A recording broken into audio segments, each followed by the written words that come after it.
Kasi hindi nito nakaintindi itong mga to. Opo.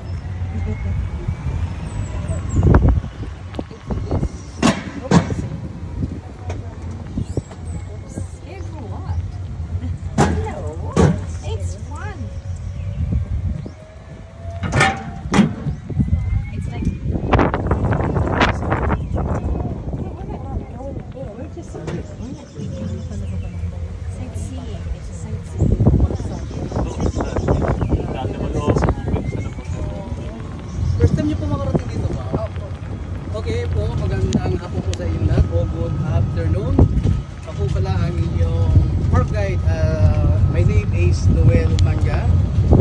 And ang driver po si Kuya Gising. Mabuhay po kayo. Welcome po kayo dito po sa Busan Volcano Natural Park. Pasensya na po kayo dito sir ma'am sa lugar kasi ito natin dito ay surprise. Yung pupunta po natin si Bulusan Lake po, siya po ay nasa 1.7 kilometers pa po bago natin sinayang po siya po makita. Siya po ay nasa loob po siya na protected area po. Ibig sabihin po na protected area, wala po niya nakatira po yung mga indigenous people. Kasi po, ang mga indigenous people ngayon is nasa Pabaya po. Halos binigyan na po sila ng mga livelihood, ng ating mga LGUs. Simula po rito ay protected area na lang po dito po. Ang protected area po ay bilawak po siya na 3,672 hectares. Hectares? Yes. Oh, wow. And 5 municipality to protect the protected area. Una-una yung nakakapag-protect po sa kanya ng pinakamalaking protected area is Bulusan. Kaya po yung pangalan po ng Bulusan ay tinawag sa pangalan ng Bulusan means pulos, bubuhos, bulusan. Flowing the water here. Mayaman po si Bulusan sa tubig po ba?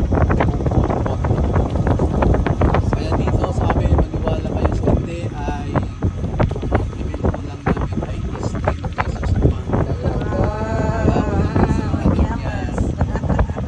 Pang maintenance lang po.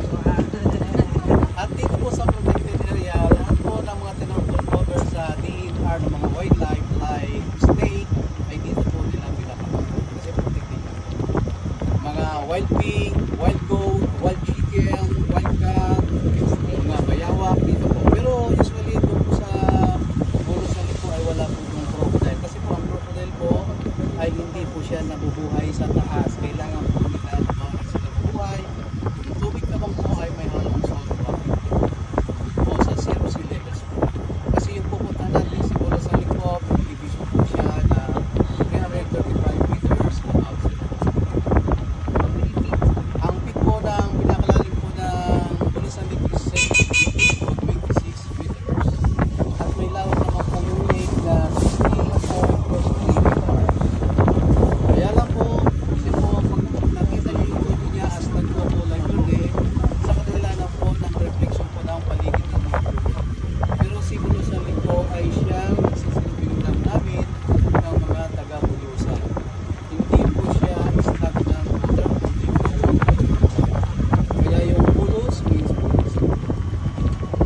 Karamihan lang po doon na makikita nyo sa Bulusan Lake ay mga isdang tabang like tilapia, may lampa, may mga igat at saka dalaw. At dito po sa binabaybay natin, karamihan lang po dito ay mga kita nyo ay iba't ibang klaseng bagay. Mayroon tayo dito tinatawag na bububa o ginagawang shampoo noon ng mga matatanda. At mayroon din tayo dito po na jitway na tinatawag sa Ingles. Sa Tagalog naman po ay tayabak, yung namumulak po ng login na nakaukit po sa 5 pesos coins na silver. At tayo lang po ang mayroon dito sa Pilipinas, wala po silver coins na dyan. Isa po siya sa mga endemic na po. At dito po sir ma'am ay may option na po kayo kung gusto nyo lang po mag-water activities like kayak o boat at sa boat. Depende po si other tayo po. Okay po mga ma'am sir, welcome po kayo dito po sa Bulusan Lake, the little Switzerland on the area.